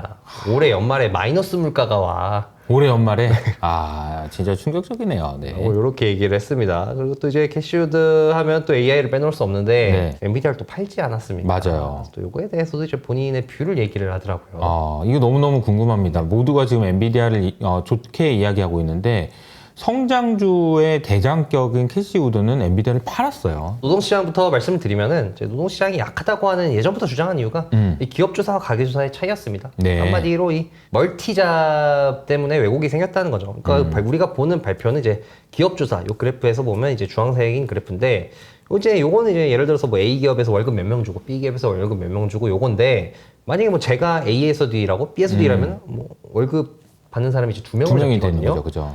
근데 이제 가게 조사, 이제 집에 가서 조사하는 거는 당신의 집에 몇 명이 취업했어요?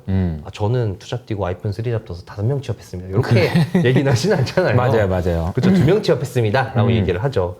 그러니까 그런 이제 멀티잡에 의한 왜곡이 없는 게 가계조사인데, 가계조사 추이 보니까 어느 순간 계속 횡보를 하더니 지금 오히려 하락세를 보이고 있더라. 그러니까 요것 때문에 이제 캐시우드는 실제로 노동시장이 그렇게 세지 않아 라고 주장을 해왔던 겁니다. 네. 그러면서 이제 실업률도 얘기를 했는데 실업률이 지금 낮은 편 아니겠습니다. 3.5% 정도 나오고 있는 걸로 기억을 하는데 캐시우드는 이거 때문에 긴장을 놓지 마라. 그냥 숫자만 보는 의미가 없다 라고 얘기하면서 샴 인디케이터라는 걸 얘기를 하더라고요. 그래프가 이제 샴 인디케이터인데 이게 뭐냐면은 실업률의 이평선을 본 겁니다. 실업률의 3개월 이평선이 지난 12개월 동안 0.5% 이상 상승을 하면은 그게 이제 침체 신호라는 뜻인데요. 그러니까 그런 거죠. 실업률을 보면은 이제 침체가 와서 갑자기 막 수직으로 오르잖아요. 근데 그렇게 보면 숫자만 보면 그 의미가 없다. 이미 실업률이 올랐을 때는 침체가 오거나 후니까. 그래서 이 오를 조짐이 있는 거를 보는 게 중요하다라고 이렇게 캐시우드는 강조를 하는 겁니다. 오를 조짐이 있는지를 좀 봐라. 네. 그래서 뭐 관련해서 이제 건들락 같은 경우는 이제 이 실업률의 12개월 이평선이 깨지느냐 안 깨지느냐 요거 보는 것도 상당히 중요하다라고 강조하기도 했습니다. 네. 그리고 이제 노동시장이 약한 이유 중에 하나는 이 퇴사율이라고 하죠.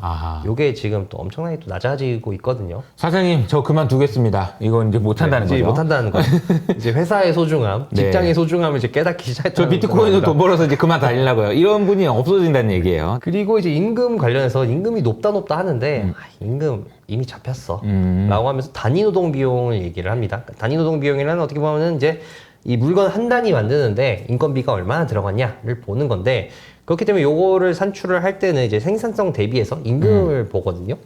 근데 지금 단위 노동 비용이 2.5%입니다. 그러니까 결국 이걸 말하고자 하는 거는 이 우리가 임금 절대적인 상승률만 보면은 높긴 한데 근데 이 생산성 는 거를 보면은 그러니까 한마디로 어떻게 보면 이게 실질로 볼 수 있는데 이거를 보면은 임금 많이 안 늘었어. 2.5%면은 연준이 타겟으로 하는 물가 2% 금방 아니야?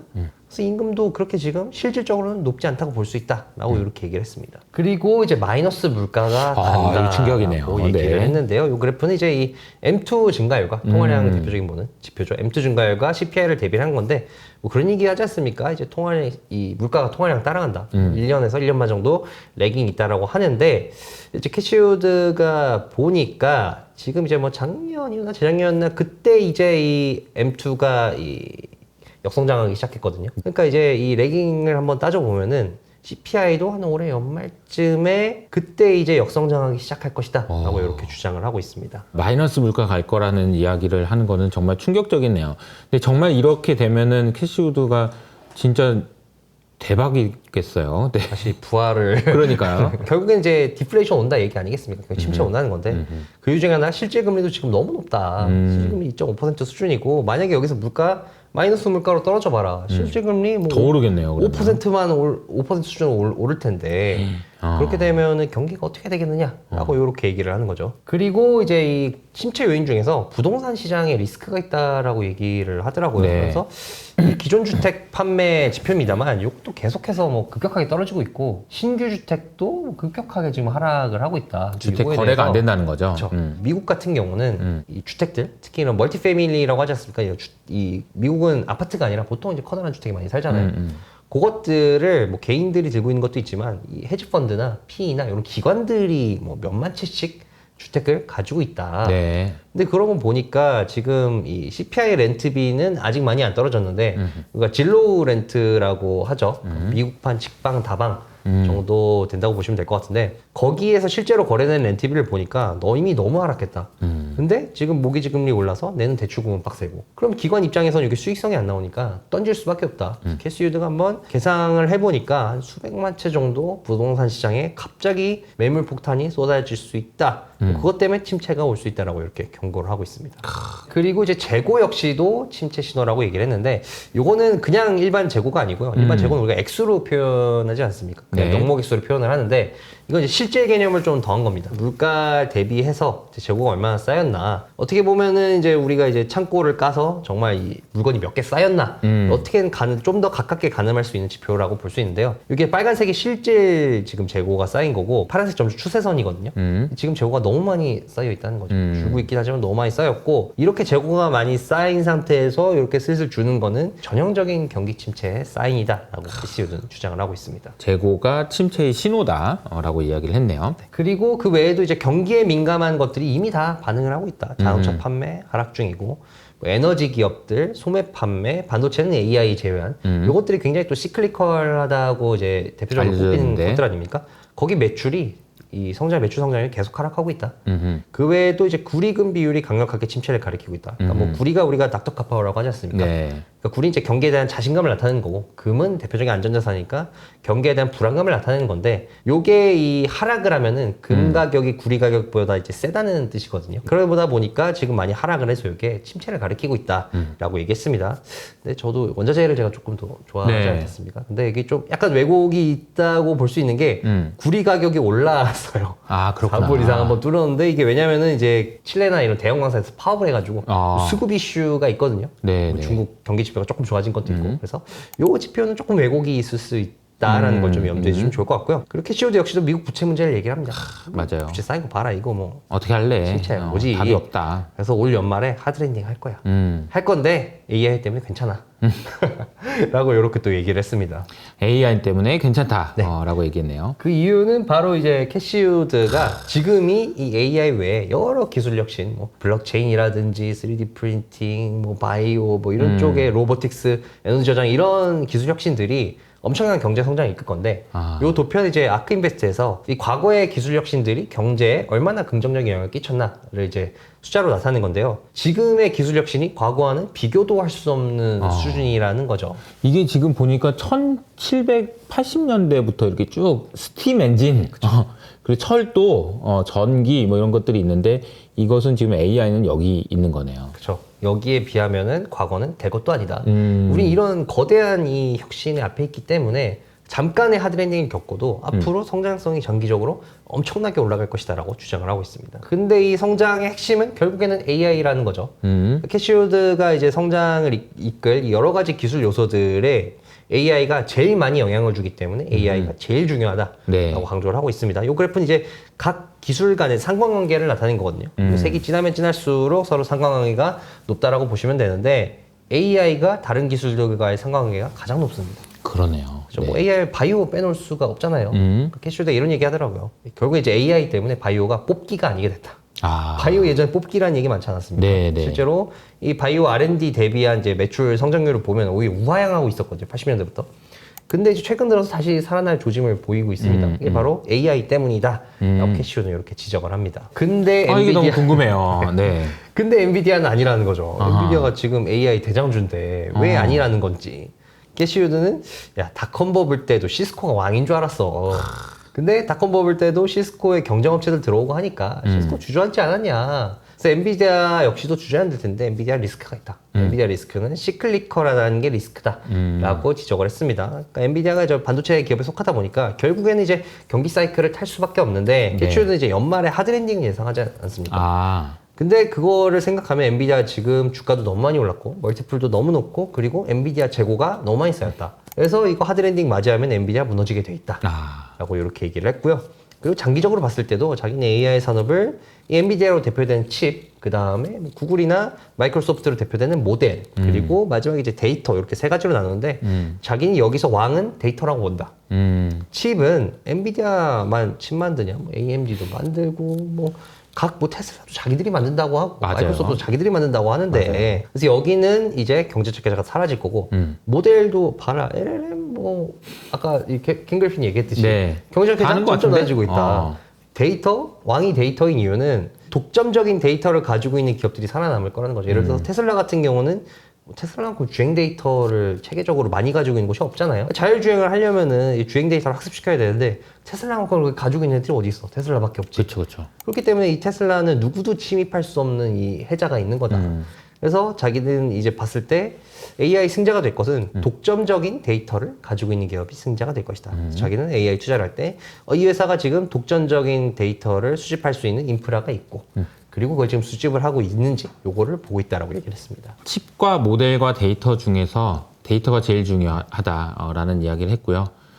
근데 엔비디아가 이제 칩을 가지고 이제 돈을 많이 벌어서 이 돈으로 무엇을 할지가 관심인데 여기 적어 놓으셨네요. 네, 뭔가요? 젠슨 황 회장님이라고 불러야 될 것 같은데 맞아요. 황 회장님께서 SW 우리 소프트웨어도 할 건데 라고 하지 않습니까? 그러면 이제 하드웨어에서 소프트웨어 가려면 멀티플이 더 높아져야 되거든요. 그렇죠. 그렇기 때문에 이것까지 엔비디아가 먹으면은 다시 한번 들어가는 걸 생각을 해보시지 않을까 생각을 조금 해보면서 네. 아니 그러니까 이제 캐시우드 입장에서는 뭐 시크리컬한 반도체를 만드는 기업이기 때문에 우리가 전망에서는 안 좋아 보이는데 아까도 얘기했지만 결국은 사람이 하는 거고 젠슨 황이 이 상황에서 나는 한 번 더 치고 나가는 것을 통해서 나는 심지어 소프트웨어 플랫폼이 되겠다라는 선언까지 해버린 상황이라서 이게 이제 어떻게 될지 실제로 젠슨 황이 얘기한 것처럼 된다면 더 갈 거고 그렇지 않다면 안 될 텐데 어떻게 될지는 정말 흥미진진하네요. 그러면서 이제 비트코인 얘기를 이제 빼놓을 수 없지 않습니까? 다른 포트폴리오에 비트코인 뿌리기. 비트코인 오를 이유에 대해서 대략 한 5가지 정도를 얘기를 했는데요. 네, 뭐예요? 첫 번째는 포트폴리오 이론 측면에서 봤을 때 올 수밖에 없다라는 겁니다. 우리가 이제 포트폴리오를 꾸릴 때 결국에 우리가 목표로 하는 거는 리스크 대비해서 기대 수익률이 높아져야 되지 않겠습니까? 네.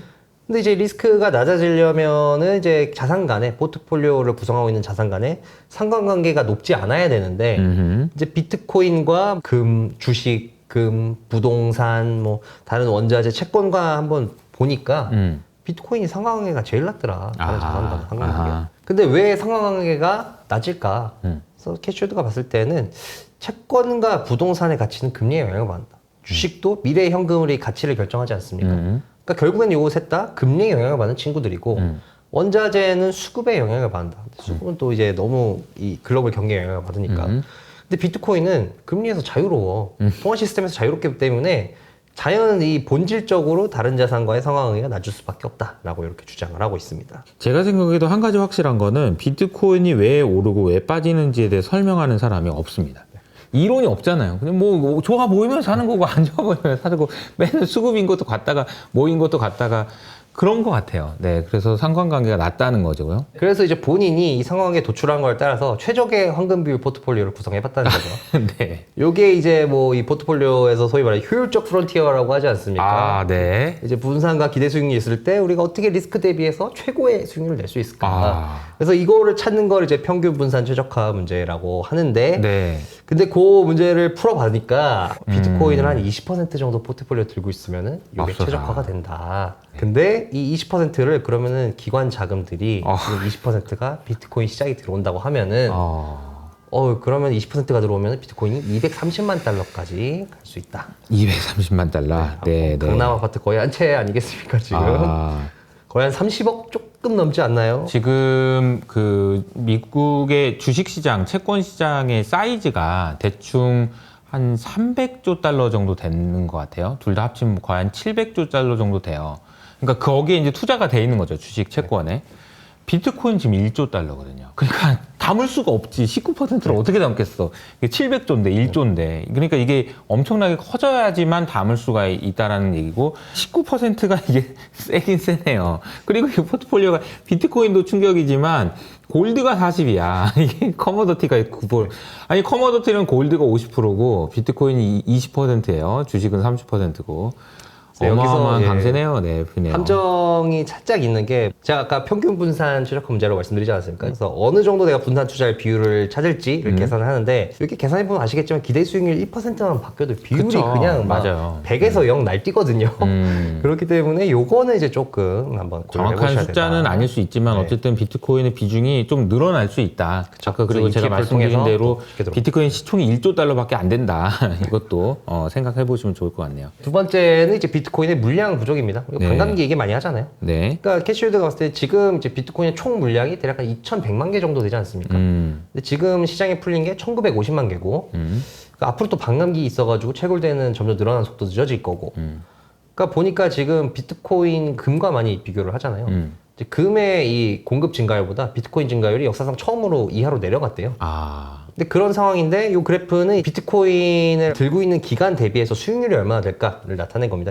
더 초록색이면 초록색일수록 짙으면 짙을수록 수익률이 높다는 건데 보면은 그냥 비트코인 오래 들고 있으면 수익률이 당연히 높다고 높겠죠. 나오거든요. 네. 캐시주가 봤을 때는 이제 사람들이 알았다는 거죠. 아하. 아, 비트코인은 파는 게 아니구나. 아. 들고 있는 거구나. 네. 근데 비트코인 물량도 아까 말씀드린 것처럼 이렇게 점점 부족한데 주는데. 사람들이 점점 장기 보유한 성향으로 바뀌다 보니까 시장에 나오는 물량도 없고 그럼 당연히 가격이 올라가지 않겠습니까? ETF 때문에 또 자금 들어온다는데 요거 역시 상승할 이유 두 번째로 뽑았습니다. 세 번째는 이런 뉴스가 있었습니다. 요 뉴스 캐시주가 얘기를 했는데 이 나이지리아에서 바이낸스 직원 2명을 구속시켰대요. 결국 탈세 이런 거 얘기가 있었지만 여기 내실은 나이지리아의 화폐가 지금 화폐가 지금 굉장히 추락하고 있거든요. 화폐 가치가. 근데 그 이유가 이제 이 나이지리아 국민들이 다 코인 쪽으로 비트코인 넘어가가지고 그런 것 때문에 구속시켰다는 얘기가 있는데 결국에는 캐시우드가 하는 얘기는 제가 봤을 때 요거 같습니다. 우리가 달러화라고 하잖아요. 우리나라나 뭐 미국이나 뭐 우리나라 원이라든지 미국 달러가 휴지 조각이 될 거라는 생각은 하지 않진 않습니까? 하루아침에 네, 휴지 조각이 될 맞아요. 거라고. 근데 자국 통화가 휴지 조각이 될 거라고 생각하고 실제로 그건 경험했던 나라가 상당히 많습니다. 맞아요. 해외에는 뭐 캐시우드는 나이지리아 읽겠습니다만 우리는 가까운 얘기 북한이 있거든요. 북한 조선원을 씁니다만 실제로 요 사진이 이제 장마당입니다. 저희 북한이 경제 이제 중추가 돼버린 네. 북한에서 빼놓을 수 없는 장마당인데 여기서 북한 돈 안 씁니다. 달러로 거래합니다. 아. 북한은 사람들이 북한 돈 안 쓰고 달러로 거래를 합니다. 아. 그리고 이제 낮은 선봉 이쪽으로 가면 이제 위화나 이런 걸 쓰고요. 그러니까 자국 화폐가 불안정할 때 달러나 다른 믿을 수 있는 화폐를 쓰는데 이제 비트코인을 쓸 거라는 거죠. 근데 그런 나라들이 굉장히 많지 않습니까? 제3세계. 그러니까 그 수요가 다 비트코인으로 들어온다고 생각해봐라. 얼마 전이죠. 몇 년 전에 아프가니스탄에서 하마스가 막 지배하고 그랬어요. 그때 아프가니스탄에서 비트코인 거래량이 폭증을 했다고 합니다. 또 우크라이나 전쟁이 일어났을 때 우크라이나와 러시아에서 비트코인 거래량이 폭증을 하고 그러니까 그런 걸 이제 잘 보여주는 사례라라고 이렇게 캐시주는 얘기를 하고 있습니다. 비트코나제이션 이런 현상들이 힘들어지는 나라 혹은 전쟁이 나는 나라에서 진행되는 가능성이 좀 커지는 것 같긴 해요. 그리고 이제 이 크립토 시장 자체가 클 거다라고 얘기를 했습니다. 그러니까 비트코인 자체만 주목받는 게 아니라 이제 크립토, 이 블록체인 구조가 더 확산이 되고, 그러니까 대표적으로 얘기하는 게 웹3 있지 않습니까? 웹의 그쵸. 구조도 이렇게 바뀌고, NFT도 예전에 한창 핫했고, 이렇게 이제 크립토 산업의 성장성 자체가 주목을 받다 보니까, 그러면 자연스럽게 비트코인도 커질 것이다. 물론 이제 뭐 이더리움이나 다른 코인을 이용해서 스마트 컨트랙트 쓰고 이러면서 좀 다른 걸 많이 하지만, 그러니까 마찬가지 예를 들어서 이런 거죠. 코스피가 지금 뭐 2배, 3배 오르면, 코스피 대장주의 3전도 커지지 않겠냐. 오를 거죠. 그렇기 때문에 비트코인이 미래가 밝다라고 얘기를 했는데요. 이제 밑에 그래프는 이제 우리가 소위 디파이라고 얘기하잖아요. 디파이의 TVL, 그러니까 디파이에 돈이 얼마나 들어와 있나 나타낸 겁니다. 그러니까 그런 얘기를 하잖아요. 이 디파이가 상승하기 시작하면은 이제 불장이 좀 오래 간다는 얘기다. 그쵸. 왜냐면 이제 사람들이 코인을 단순히 그냥 매매 차익만 노리고 사고 파는 게 아니라 이 코인으로 내가 뭔가를 해보고 다른 프로젝트를 해보고 이런 수요가 많아지기 때문에 불장이 간다는 건데 지금 다시 좀 디파이가 살아나고 있기는 합니다. 이자율도 많이 올랐더라고요, 예전에. 네. 크립토 미터에 비해서. 그리고 마지막은 이 안전자산의 왕이 비트코인이 될 거라는 거죠. 아까 말씀드린 대로 금 공급량 증가율보다 이제 비트코인 공급 증가율이 더 아래로 내려갔고, 금은 이제 보관이 까다롭잖아요. 골드바 요거 가격 기준된 하나에 3kg 정도 되거든요. 네. 그거를 몇십 개, 몇백 개를 운송하기는 어려운데 비트코인은 그냥 전송하면 되니까 쉽잖아요. 그렇죠. 너무 네. 쉬워요. 그리고 이제 또 안전자산 이유가 이제 뺑의 시대가 끝나기 때문이다. 원래 이제 그 캐시우드가 빵이 안전자산이다라는 얘기를 되게 많이 했었어요. 근데 이제 그게 아니나 보네요. 그렇죠. 왜냐면은 캐시우드가 봤을 때는 지금 우리가 소위 말하는 이제 빅테크들은 얘는 이제 내려올 애들이다. 선수 교체가 될 애들이고 캐시우드가 들고 있는 이런 좀 중소형 기술주들 있지 않습니까? 이게 이제 다음 세대의 빅테크가 될 건데 네. 그 말인 즉슨 빅테크가 무너진다는 거는 인덱스가 무너진다는 거고 사람들이 인덱스 엄청 많이 투자하고 있는데 이거 무너지는 거 해지를 어떻게 하냐. 아까 봤듯이 이런 자산과의 상관관계가 제일 낮은 게 비트코인이기 때문에 이런 해지를 비트코인을 할 것이다. 그러니까 이 디스럽션의 해지가 비트코인이 될 거라는 거죠. 그래서 그렇기 때문에 비트코인이 안전자산의 왕이 되는 것 때문에 또 오른 이유 중에 하나다라고 얘기를 했습니다. 저도 뭐 비트코인으로 해지하자 뭐 이런 이야기를 굉장히 많이 했었는데 캐시우드도 비트코인으로 해지 수단으로 활용해봐라 이런 이야기를 한 거라고 보시면 되겠습니다. 여기까지 캐시우드의 얘기였고요. 최근에 이제 비트코인 뉴스에서 제가 제일 인상 깊었던 게 있거든요. 아, 네. 결국에 이제 비트코인 현물 ETF를 통관시킨 주역이 결국엔 블랙락 아니겠습니까? 그렇죠. 블랙락이 이렇게 열심히 나서고 입김도 막 SEC에 행사하고 이러니까 결국엔 통과가 됐다고 사람들이 생각을 하는데 통과되고 나서 인터뷰를 했어요. 몇 달 전에. 보돈 많이 안 되는데 그래서 기자가 물어보더라고요. 비트코인 ETF 통과시켰으니까 당연히 비트코인에 대해서 엄청나게 긍정적으로 보겠지. 비트코인 뭐 얼마까지 갈 거 같냐. 캐시우는 뭐 230만 달러까지 간다는데 렐리핑크 의외로 힘들어 하더라고요. 그래요? 난 비트코인 잘 모르겠는데 아, 그래요? 난 뭐 금이 조금 더 난 것 같기도 하고 그래서 놀라서 물어봅니다.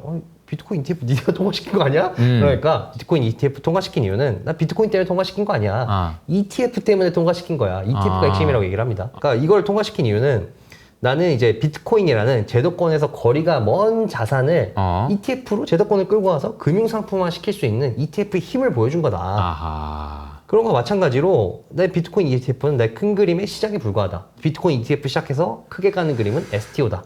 큰 증권이다. 이거 영상 지난번에 한번 얘기한 적 있었잖아요. 그렇죠. STO 소름 돋아요. 블랙락이 생각하는 그 그림이 너무나도 큰 그림이어가지고 잘 보셔야 될 것 같다는 생각이 듭니다. 나는 앞으로 이제 ETF를 넘어서 그러니까 ETF가 결국에는 온갖 상품들을 비트코인까지도 금융상품 할 수 있는 거 보여줬는데 STO는 더 많은 상품들을 금융상품화 시킬 수 있다. 정말 뭐 어떻게 보면 상상할 수 있는 모든 거를 다 상상력만 있으면 금융상품 시킬 수 있는데 나는 거기까지 갈 거다.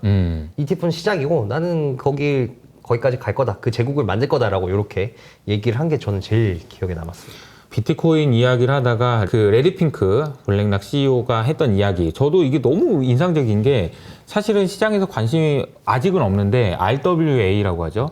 그러니까 내가 이거 자산 쪼개가지고 팔 거야. 토큰화 시켜서. 이게 원대한 꿈이 있는 것 같아요. 그래서 비트코인은 시작에 불과하다라는 이야기를 한 거고 레리핑크 이야기를 다음 달에는 좀 해주시면 좋을 것 같습니다. 오늘도 에릭과 함께 구루들이 지금까지 최근 한 달 동안 했던 이야기들을 잘 정리해 봤는데요. 어느 때보다도 흥미롭게 잘 들은 것 같습니다. 저희는 다음 달에 또 인사드리도록 하겠습니다. 감사합니다.